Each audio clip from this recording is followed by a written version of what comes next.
Thank you so much. Now, without wasting any further time, I think आप लोगों को कोई तारुफ की ज़रूरत नहीं है जो हमारे सामने ये शख्सियत यहाँ पे मौजूद है. He's a towering personality who I think probably one of the most popular and well-known leaders of the BJP government. I invite our beloved Shri Arun Jaitley ji to come and address this audience here today. Thank you.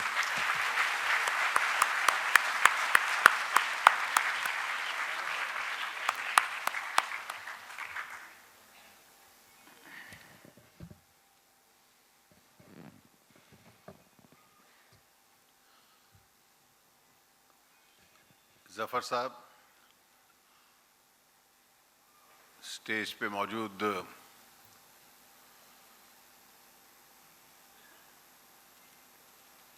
अलग अलग मेहमान जो आए हैं इस कार्यक्रम में, और दोस्तों,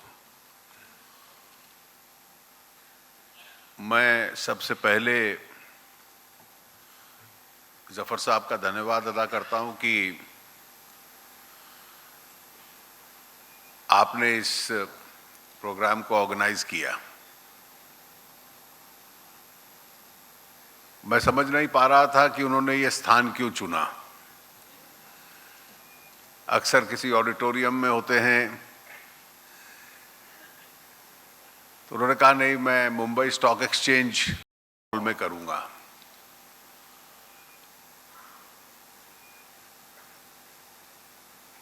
मैं कई सालों से जब भी पब्लिक स्पेस में कभी मिलते थे या कभी टेलीविजन पे, कभी मीडिया में, उनको फॉलो करता रहता हूं. और एक उन्होंने अपनी पहचान बनाई है. बिजनेसमैन हैं, वो उनकी कम पहचान रह गई है, लेकिन एक सोशल एक्टिविस्ट के रूप में अपनी पहचान बनाई. और एक सोशल एक्टिविस्ट के नाते उनकी जो खूबी थी कि मैंने उनके मुंह से कभी पॉजिटिव चीजों के अलावा, सकारात्मक चीजों के अलावा कोई दूसरी बात नहीं सुनी. अक्सर सिनिकल हो जाना, आलोचना करना, क्रिटिसिज्म करना, किसी न किसी बुराई को लेकर दोष देते रहना, उस प्लेटफॉर्म पे बहस करना, चर्चा करना बहुत सरल होता है. उसमें तर्क भी बड़े मजबूत मिल जाते हैं.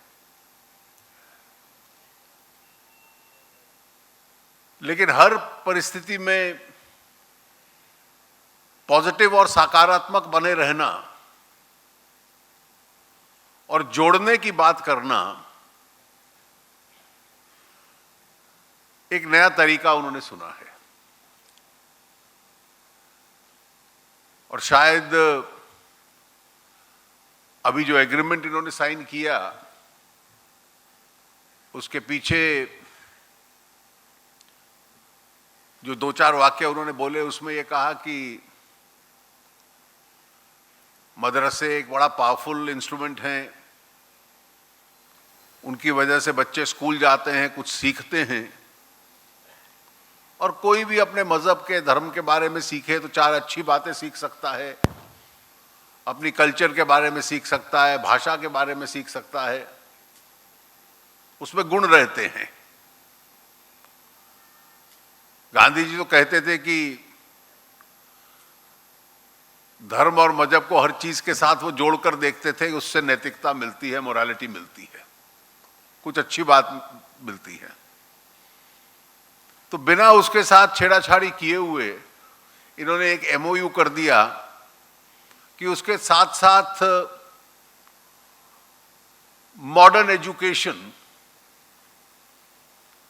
आज की जो तालीम है, जो आगे चलकर किसी भी व्यक्ति को तरक्की के रास्ते पे ले जा सकती है, उसके साथ मैं जोड़ दूं, तो शायद ये जो सोच है इनकी, इसके पीछे ही आज के इस कार्यक्रम का स्थान भी चुना.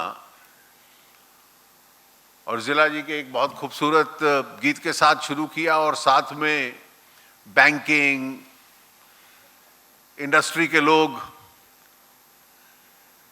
सूफियाना गीत के साथ बैंकिंग और सेबी और सियासत तीनों का एक मिक्स बना दिया।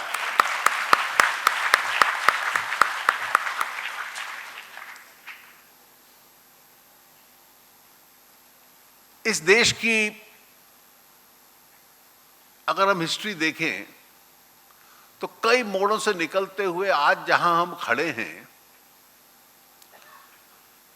उसमें एक बहुत बड़ी अपॉर्चुनिटी है, बहुत बड़ा अवसर है। वो अवसर इसलिए है कि आज पूरी दुनिया में दो तरीके के चैलेंजेस और दो बहुत कठिन युग में दुनिया प्रवेश कर रही है। एक सियासी है, राजनीतिक है और दूसरा आर्थिक है।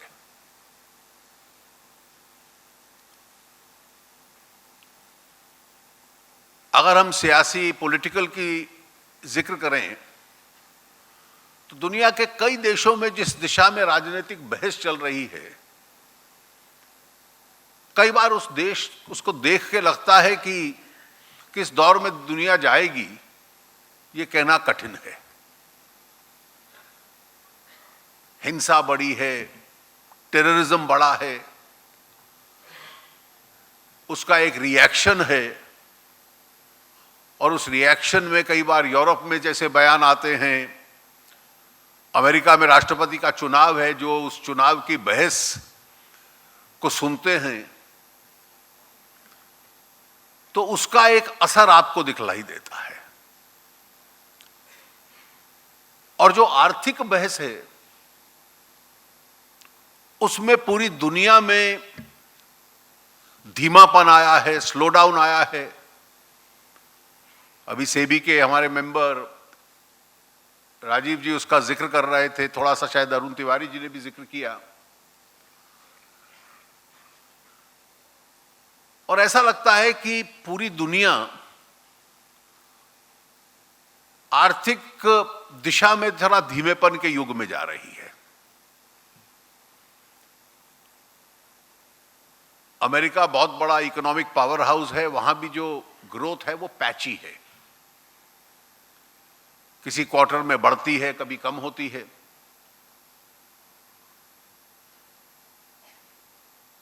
चाइना जो एक बहुत बड़ा पावर हाउस था इकोनॉमी का, अब उस गति से नहीं चल पा रहा जिसमें चलता था।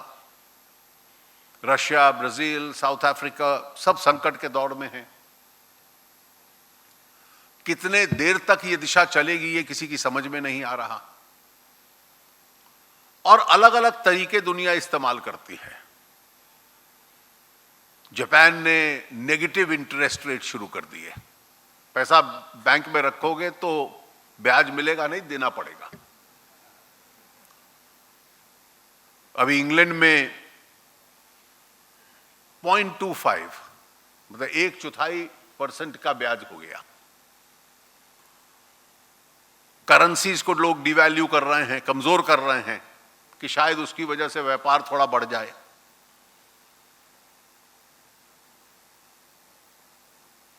इसमें हम कहां खड़े हैं?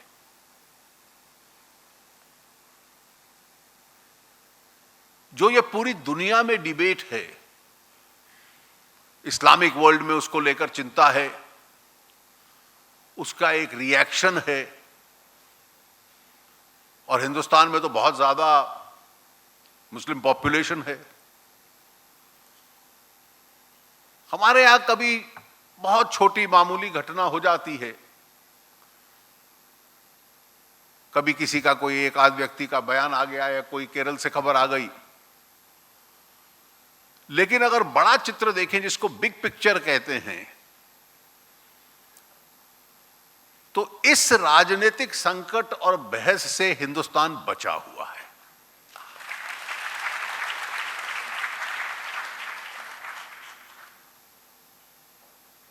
और लगभग जिस तरह के तनाव पूरी दुनिया में देखने को मिल रहे हैं, हर तरह की पॉपुलेशन होने के बाद भी उस तरह की कोई गंभीर चुनौती हमारे सामने नहीं है। कोई छोटी घटना को मीडिया में बहुत बड़ा कर दिया जाए वो दूसरा विषय है, लेकिन उन बड़ी चिंताओं से हम मुक्त हैं। और जब कभी ऐसी घटना भी होती है तो पूरा समाज एक भाषा में बोलता है। जहां तक ये आर्थिक चुनौती है, जो अभी कहा गया कि उसमें भी हिंदुस्तान अलग खड़ा है, और इसीलिए हिंदुस्तान को कहते हैं कि India is in a sweet spot और India is the bright spot.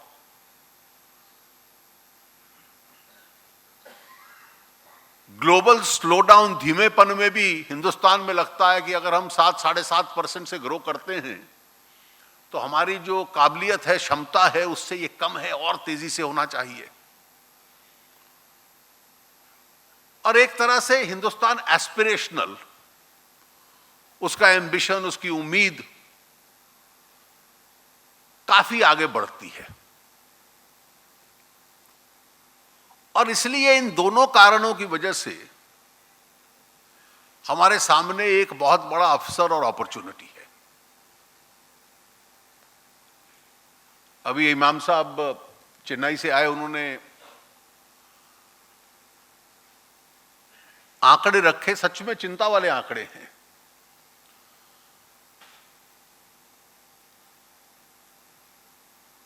मैं उसका उत्तर नहीं दे रहा, लेकिन इस साल मुझे नेशनल माइनॉरिटी कमीशन का एनुअल लेक्चर देने का एक अवसर मिला, और मैं थोड़ा सा इन सब आंकड़ों को पढ़ता रहा उस लेक्चर के लिए, और उसमें वो शायद वेबसाइट, उनकी साइट पे अवेलेबल है लेक्चर।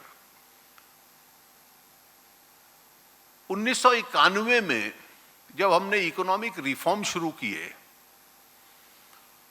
तो देश में हर कम्युनिटी में जो लोग गरीबी से नीचे रहते थे उनकी संख्या देखिए। और 20 साल बाद जो 2011 के आंकड़े आए, जिसका थोड़ा जिक्र आपने किया, उसके साथ मैंने तुलना की। मैं इसका एक दूसरे पर्पस, उद्देश्य के लिए इसका जिक्र कर रहा हूं। हर समाज में सुधार हुआ।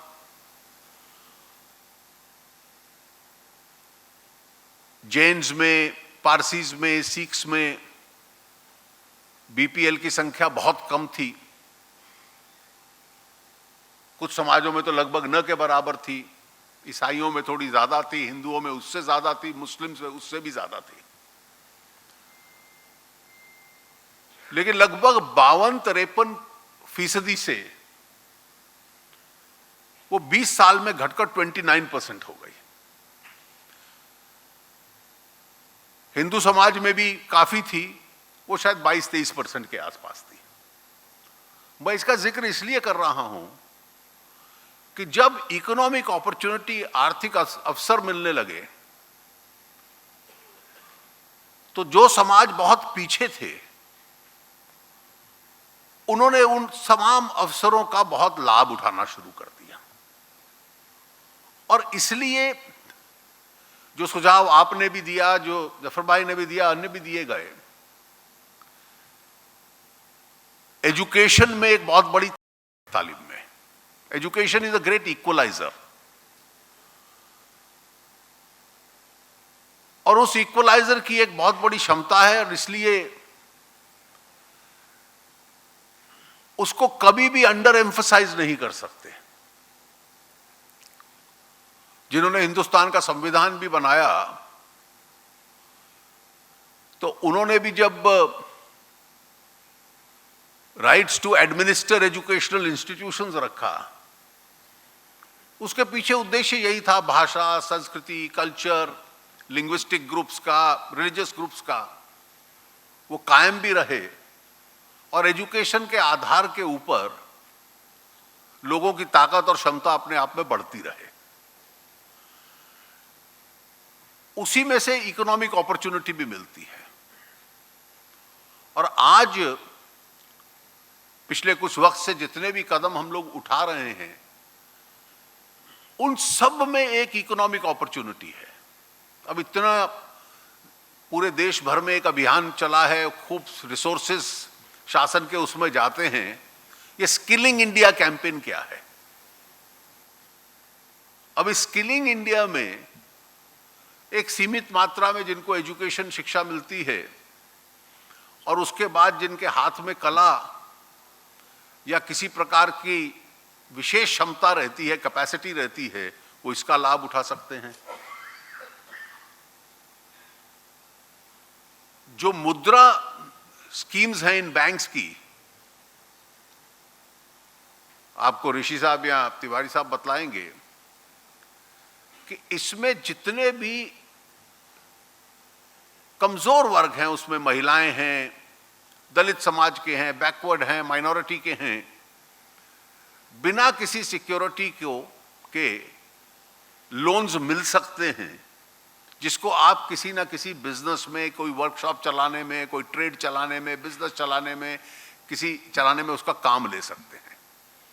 पहले एक साल में, पिछले साल लगभग थोड़ा कम था उससे, 3.38 के करीब 3 करोड़ से ज्यादा, 3 करोड़ और 38 लाख के करीब लोगों ने उसका लाभ लिया। इस बार उसकी जो अमाउंट है बैंक्स ने 1.5 गुना कर दिया है, तो इस साल में उससे भी ज्यादा लोग उसका इस्तेमाल करेंगे। अब इसको बड़े चित्र को आप देखिए तो इस देश में लगभग 25 करोड़ परिवार हैं और उन 25 में से 3, 4, 5 करोड़ परिवार अगर हर साल किसी ना किसी व्यापार, ट्रेड, स्किलिंग में जा सकते हैं इस पूरे सिस्टम का लाभ उठाने के लिए, तो ये भी उनके लिए एक बहुत बड़ी एक अपॉर्चुनिटी अपने आप में है। मैं मानता हूं कि जो मैंने बड़ा एक तर्क उठाया कि जो पूरी दुनिया में आज राजनीतिक चुनौती है और जो एक आर्थिक चुनौती है, हम उससे बचे हुए हैं और शायद बचे रहेंगे, और इसलिए उसका पूरा लाभ हम लोग उठा पाएं। और जो ऐतिहासिक दृष्टि से कमजोर रहे, कम शिक्षित रहे, आर्थिक दृष्टि से कमजोर रहे, उस गैप को पूरा करने का एक बहुत बड़ा अवसर हम लोगों के सामने है। और मैं मानता हूं कि जो आपने एक बहुत पॉजिटिव और सकारात्मक अप्रोच रखी है, उसके साथ किसी भी दौड़ में जो आखिरी राउंड होता है, लंबी रेस में, ओलंपिक्स में भी हमने देखा होगा, जो सबसे तेजी से जोड़ता है एंड में, वो दूसरों को छोड़ के आगे निकल जाता है। और इसलिए इस दोनों जो स्ट्रैटेजिक एडवांटेजेस हिंदुस्तान को हैं, इसका लाभ उठाकर हम सब उसका भरपूर फायदा उठाएंगे और जो आपकी ये पॉजिटिव अप्रोच है, उस अप्रोच को रखते हुए आगे बढ़ेंगे। मेरी बहुत बहुत शुभकामनाएं आपको, और आज का प्रोग्राम ऑर्गेनाइज करने के लिए आपका बहुत बहुत धन्यवाद।